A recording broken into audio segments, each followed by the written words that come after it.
زبان ان کی نوری،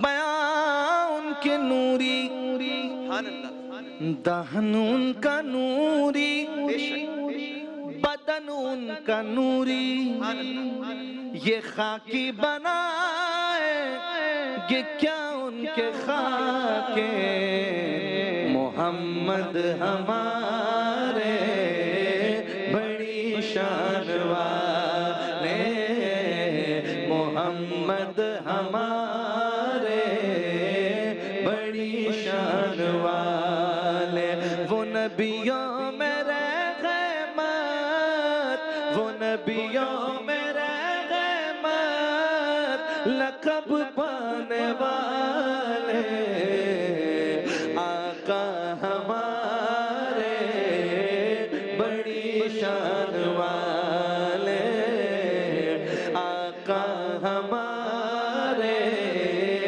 بڑی شان والے۔ بسم اللہ الرحمن الرحیم۔ سرکار دو عالم صلی اللہ علیہ وآلہ وسلم کی سیرت مبارکہ کے حوالے سے گفتگو جاری ہے، اور کل بات پہنچی تھی شیب ابی طالب کا واقعہ، اس کو آج اختتام پذیر کرتے ہیں کہ کس طریقے سے ظالموں نے، کس طریقے سے لوگوں نے بائیکاٹ کیا خاندان بنی ہاشم کا۔ شیب ابی طالب میں سب محصور ہو کر رہ گئے، پہاڑ کی ایک گھاٹی میں ایک خاندان محصور ہو کر رہ گیا، نہ ان سے کوئی لین دین، نہ ان سے کوئی بات چیت، نہ ان سے کوئی تجارت، نہ کھانے پینے کا بندوبست، اور اسی عالم میں ماؤں بہنوں بیٹیوں بچوں کے ساتھ، اور کون مائیں کون بہنیں کون بیٹیاں کہ جن پر ہماری مائیں ہماری بہنیں ہماری بیٹیاں قربان، اس عالم میں انہوں نے، اس خاندان نے 3 ماہ نہیں، 4 ماہ نہیں، 6 ماہ نہیں، 3 سال گزارے، 3 سال بنو ہاشم نے اذیت میں گزارے شیب ابی طالب میں۔ اور اس کا صرف موازنہ کرنے کے لیے کل بھی اس کیا تھا کہ سوچئے آج کل کے لاک ڈاؤن کے دور میں اگر 3 دن گھر میں محصور ہونا پڑے تمام تر سہولیات کے ساتھ، اور یہ بھی پتہ ہے کہ باہر والے کسی نے بائیکاٹ بھی نہیں کیا ہوا، تو لوگ کہتے، اور معلوم ہے کہ بلکہ باہر جانے کا مطلب خطرہ ہے، پھر بھی لوگ کہتے ہیں کہ نہیں اتنا نہیں رہا جا سکتا گھر میں، اور آپ یہ عالم سوچئے ہے۔ تو بس پھر کیا ہوا؟ شیب ابی طالب کا واقعہ آگے بڑھتا ہے۔ پھر یہ ہوا کہ ایک دن سرکار دو عالم صلی اللہ علیہ وآلہ وسلم نے اپنے چچا حضرت ابو طالب سے کہا جائیے اور مشرکین مکہ کو ایک بات بتا دیجئے۔ کیا بتا دیجئے؟ جائیے اور مشرکین مکہ کو یہ بتا دیجئے کہ وہ جو معاہدہ کیا تھا نا، ایک معاہدہ کیا تھا کہ اس خاندان کا بائیکاٹ ہے، اور اس معاہدے کو باقاعدہ کعبے کی دیوار پہ آویزہ کر دیا تھا۔ کہا جائیے اور مشرکین کو بتا دیجئے کہ ایک دیمک نے، وہ گھاٹی میں بیٹھے ہیں، معاہدہ کعبے کی دیوار پر ہے، کہا جائیے اور ان کو بتا دیجئے کہ ایک دیمک نے اس معاہدے کو کھا لیا ہے۔ مزید بتایا نہ صرف یہ کہ ایک دیمک نے اس معاہدے کو کھا لیا ہے، بلکہ وہ جو معاہدے کی تحریر تھی اس کا ہر حرف مٹ گیا ہے بحکم خدا، صرف ایک لفظ رہ گیا ہے، وہ لفظ ہے بسم اللہ الرحمن الرحیم۔ اس تحریر میں سے صرف بسم اللہ باقی ہے۔ کیا کہنے ہیں سرکار کے، کیا کہنے ہیں؟ حضرت ابو طالب سرداران مکہ کے پاس پہنچے، یہ پیغام لے کر گئے، اگر آواز کو نہیں بڑھا سکے، یہ پیغام لے کر گئے، حیران ہوئے، اور جب جا کر دیکھ، کیونکہ ابھی تک تو صرف بات ہو رہی ہے نا، کہاں ہے سرکار نہیں ہوا ہے، ہو سکتا ہے کہ سرداران کو بڑی حیرت ہوئی ہو کہ وہ آئسولیٹڈ وہاں پر بیٹھے ہیں، وہ کیسے خبر دے سکتے ہیں کہ مکے کی دیوار پہ جو کانٹریکٹ ایک معاہدہ لگا ہوا اس کے ساتھ یہ ہوا، تو حیران ہوئے، اور جب سب نے مل کر جا کر دیکھا تو ایسا ہی تھا، سارے کے سارے معاہدے کو دیمک کھا گئی تھی، صرف ایک لفظ، صرف اللہ کا نام رہا، صرف لکھا ہوا نظر آ رہا تھا بسم اللہ الرحمن الرحیم۔ اللہ اکبر۔ اب جب یہ ماجرا ہوا تو وہ کچھ لوگ جو بنو ہاشم کے حامی تھے انہوں نے اسی وقت اس ظالمانہ معاہدے کے خلاف آواز بلند کی، کیونکہ کچھ جو حامی بھی تھے وہ اس وقت بول پڑے جب یہ سارا معاملہ ہوا، اور یہاں تک کہ یہ بات اتنی بڑی کہ بالآخر پریشر میں آ کے سرداران قریش کو وہ معاہدہ ختم کرنا پڑا۔ یوں شیب ابی طالب کا 36 ماہ پر مشتمل یہ اذیت ناک وقت جو خاندان جو کائنات کے سب سے عظیم خاندان پر بیتا وہ اختتام پذیر ہوا 36 ماہ۔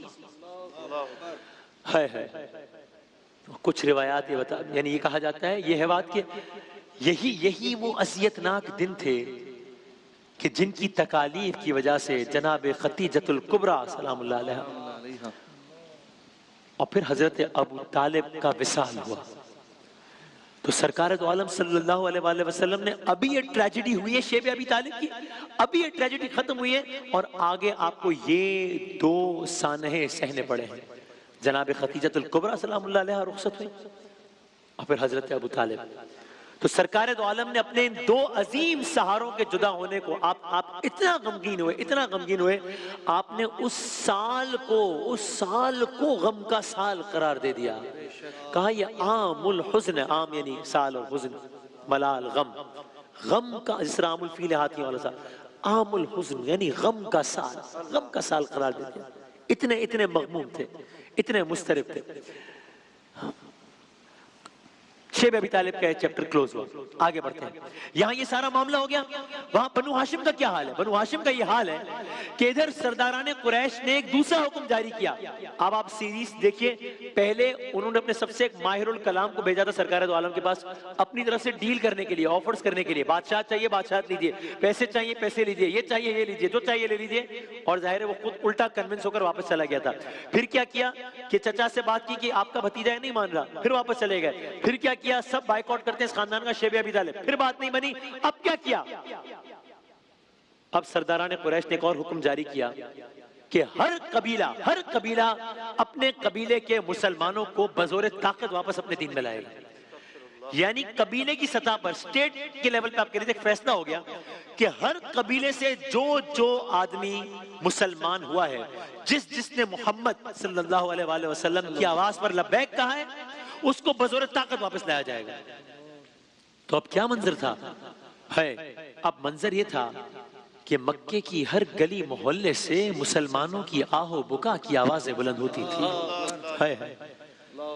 کہیں کسی کو کوڑے مارے جا رہے ہوتے، کہیں کسی کو زمین میں گاڑ کر اس سے اسلام چھوڑنے کا مطالبہ کیا جا رہا ہوتا۔ کہیں یہ منظر تھا تو کہیں بلال تپتی ریت پر احد کے نعرے بلند کر رہے ہوتے۔ یہاں تک کہ اب یہ دکھ، یہ عذاب، یہ تشدد، یہ تکالیف، یہ مصیبتیں ایک حد سے آگے بڑھ گئی، گلی یہ معاملہ ہونے لگا۔ اس طرح میں نے کہا کہ اب یہ معاملہ انڈیویجولز کے لیول پہ نہیں ہو رہا تھا، اب یہ اسٹیٹ لیول پہ ہو رہا تھا، قبائل کے لیول پہ ہو رہا تھا۔ یعنی آپ سوچی، کہنے کو بڑا آسان ہے، میں نے کہہ دیا اور آپ نے سن لیا، ایک فرد ہے ایک طرف اور دوسری طرف پورا قبیلہ ہے، ایک فرد اور پورا قبیلہ ہے اور پرتشدد واقعات ہو رہے ہیں۔ یہ معاملات چلتے گئے یہاں تک کہ اب جب یہ سارے معاملات حد سے زیادہ بڑھ گئے، یہ وہ موقع تھا کہ سرکار دو عالم صلی اللہ علیہ وآلہ وسلم نے اپنے اصحاب کو ایک حکم دیا۔ سیریز آپ کے ذہن میں رہے کہ سارے واقعات، شیب ابی طالب، پھر وصال ہوئے، عام الحزن، اب سرکار دو عالم نے حکم دیا۔ آگے ایک اور اہم واقعہ آ رہا ہے۔ کیا حکم دیا؟ آپ نے کہا میں یہاں موجود ہوں، یعنی کہ مکے میں موجود ہوں، میں دعوت دیتا رہوں گا، تم لوگ ہجرت کر جاؤ۔ کہاں ہجرت کر جاؤ؟ حبشہ ہجرت کر جاؤ۔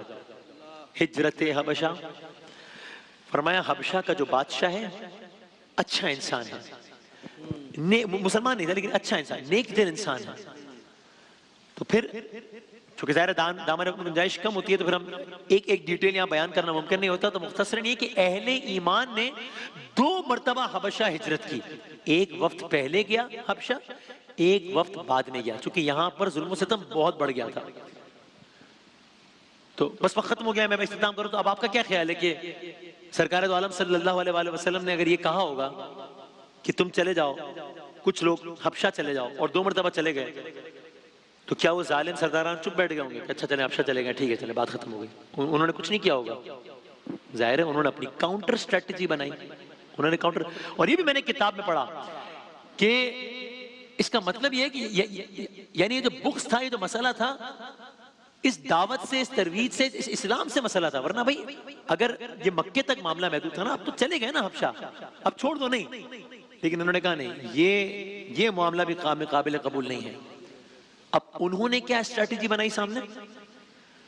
ایک اور منصوبہ بنایا گیا کہ عمر بن عاص کی سربراہی میں، ان میں سے تھا ایک، اس کی سربراہی میں ایک گروہ یا ایک وفد کہہ لیجئے، ان کے پیچھے بھیجا گیا حبشہ۔ اور پلاننگ کیا تھی؟ پلاننگ اس دفعہ بڑے لیول کی تھی. کیا یعنی state to state dealing. Planning یہ تھی کہ یہ جو وفد گیا ہے مسلمانوں کے اس وفد کے پیچھے حبشہ، یہ وفد کفار کا یہ لے کر گیا ہے قیمتی تحائف، بے شمار تحائف لے کر گیا. کیوں؟ یہ سوچ کر گیا کہ اب ہم ان سے تو بات ہی نہیں کریں گے، ان سے تو بات ہی نہیں کریں گے جو مسلمان وہاں گئے ہیں. کام ان کے ہی خلاف کرنا ہے لیکن ان سے بات نہیں کریں گے. پھر کیا کریں گے؟ حبشہ کے بادشاہ کے پاس جائیں گے، نجاشی کے پاس جائیں گے، اس کو انعام اکرام تحفے تحائف دیں گے اور کہیں گے یہ کون لوگ تمہاری سرزمین پر آ گئے، نکالو ان کو یہاں سے، بھیجو ہمارے پاس واپس مکہ، پھر ہم جانے اور یہ جائیں. تو اب مسلمانوں کے وفود حبشہ پہنچ گئے ہیں اور ایز اے اسٹریٹجی کفار کا بھی ایک وفد قیمتی تحفے تحائف مال دولت لے کر حبشہ پہنچ گیا ہے. حبشہ میں اب کیا ہوتا ہے، کون کامیاب ہوتا ہے؟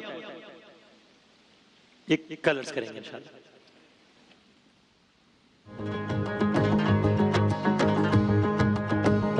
رحمت کبریا بہر خلق خدا بن کے ایک آسرا